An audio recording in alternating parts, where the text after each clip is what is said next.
চুল পেল।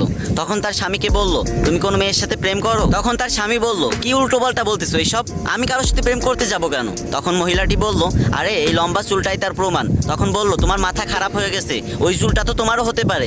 তখন ওই দিনের জন্য মহিলাটি চুপ হয়ে গেল। দ্বিতীয় দিন তার স্বামী খুব সতর্কতার সহিত শার্ট প্যান্ট ঝেড়ে তারপর বাসায় ঢুকলো। কিন্তু সেদিনও তার বউ তার শার্টে একটা চুল খুঁজে পেল। চুলের সাইজ দেখে তার বউ কান্না করতে করতে বলল, তুমি বক্কাট মেয়েদের সাথে প্রেম করো? তখন স্বামী বলল, আরে এটা তো আমারও চুল হতে পারে নাকি? এটা শোনার পরে তার বউ সেদিনও চুপ হয়ে গেল। কিন্তু 3 নাম্বার দিন তার স্বামী এত সতর্কতার সহিত বাসায় ঢুকলো যে তার বউ তার পোশাকে একটাও চুল খুঁজে পেল না। স্বামী তো আজকে মহা খুশি, কিন্তু কিছুক্ষণ পরে তার স্ত্রী চিৎকার করে কান্না করতে লাগলো এবং বলতে লাগলো, ছি ছি ছি, তুমি শেষ পর্যন্ত একটা টাক মাথা মেয়ের সাথে প্রেম করো? আমাদের সমাজে কিছু মেয়ে আছে যারা নিজেদের জীবনকে স্টার জলসার জি বাংলা সিনেমার নায়িকাদের মতো বানাতে চায়। আপু রে, ওইটা তোর জীবন, নাটকের সিরিয়াল না। আসো নাকি ওরকম কোনো মেয়ে? লজ্জার কিছু নেই।